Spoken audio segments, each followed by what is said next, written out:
Turning to the turmoil in Turkey, our leading story today, Reuters is reporting that Turkish President Erdogan says that the country will not lose an economic war. But Turkey's lira has tumbled to a record low this morning against the U.S. dollar over the threat of U.S. financial sanctions. Turkey's turbulent economy now sparking fears of a global economic shakeup. Joining me right now is Congressman Blaine Luetkemeyer, Vice Chair of the House Small Business Committee and a member of the House Financial Services Committee. Congressman, good to see you this morning. Thanks very much for joining us. Good to be with you, Maria. Your thoughts on what has taken place in Turkey in terms of these market developments and the potential for systemic risk across the world? Well, obviously, the rest of the world is reacting to the weak economic conditions that are prevalent there in Turkey. They've got a lot of company there in southern Europe with Italy and Greece and those other countries that have been troubled over the last several years as well. And it's unfortunate because Turkey is in a position, being here at the crossroads of the world between Europe, Asia, and the Middle East, that they could have a booming economy, but they lack the leadership to be able to put their economy together. They had an election recently that re-elected their president, although I don't know why, because he seems to continue to allow the economy to devolve and spiral down.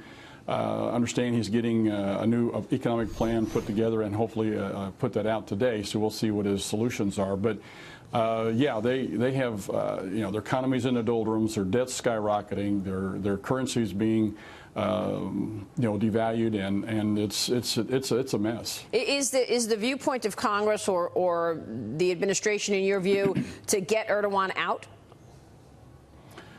Well, I don't think we need to be in the business of deciding who leads these countries. I think that should be up to the citizens of those countries themselves. But we've got to figure out how to work with these leaders to try and help them get their economies going. There's no doubt.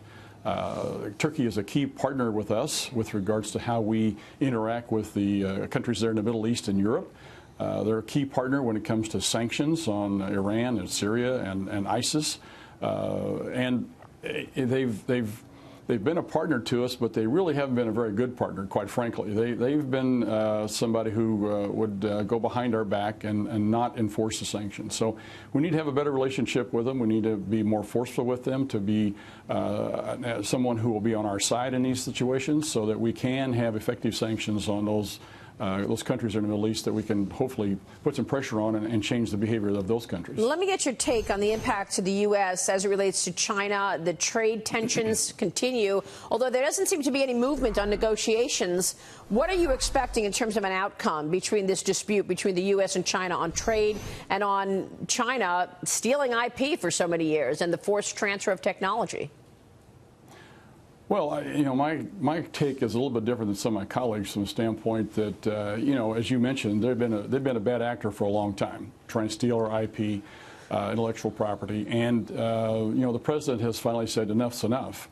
They have undermined many of the industries in this country. I'm from Missouri, and I can sit here and give you a whole handful of folks and different industries that they've undermined in my own state, some in my own district. And so it's very important that we push back and that we level the playing field, and that's what the president's trying to do.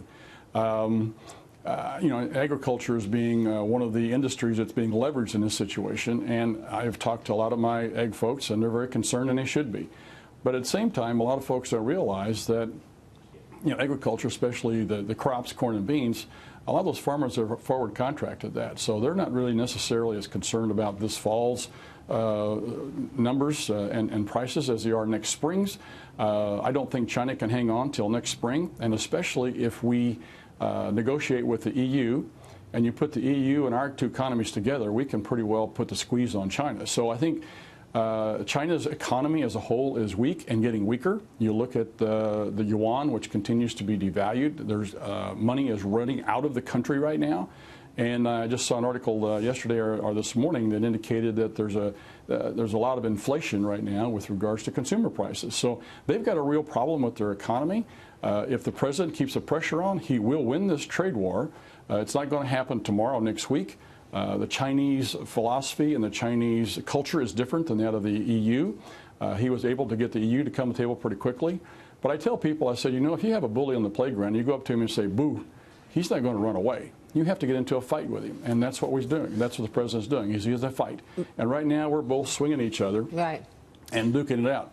Now, that will take some time to work itself out, but the president, if we support him, he has the leverage to make this work. He has the leverage to win this situation, and I think he will in time. And you think that tariffs are the way to change China's behavior, because they won't even admit that they're stealing from us. So I'm just wondering if tariffs is the right, is the right weapon here.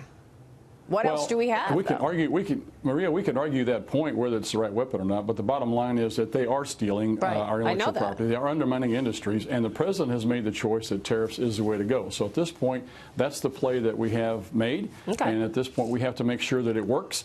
And I think we need to be supportive of the president. We don't need to be undermining his ability, his ability to negotiate through this process. Understood. There's a story in the Journal today that economists are raising their estimates on the near term for 2018 economic growth, but then lowering them coming out into 2020. Your thoughts on how strong this economy is, and whether or not you are looking at the next couple of years as a slowdown as interest rates go up, demographic issues, or do you see pretty good improvement to economic growth given the policies? Well, Maria, my question back to you, are these the same economists that said that 1.9% is going to be the new norm for us as an economy, and that whenever President Trump was promoting tax cuts and tax reform and all these regulatory stops that said maybe 2.5%, and now we're last quarter's 4.1%. I sort of think that those guys have missed it before, and I don't really trust their numbers. I think you look at where we are and the potential for us to continue to grow. The president has a three-pronged approach to our economy. Stop the overburdensome regulation. Right.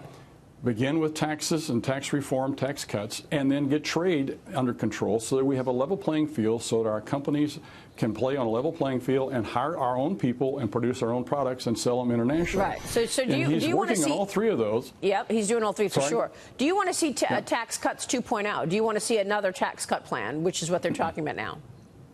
Yeah, I think any bill that we do is never perfect, and so we found that there's a couple of flaws in our tax plan that we passed back in December.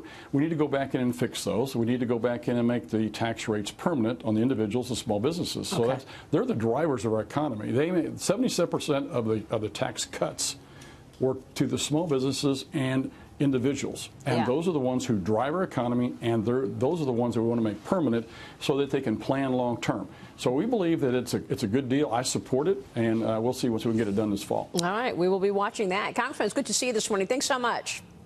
Always a pleasure, Maria. Thank you. And to you, Congressman Blaine Luetkemeyer there.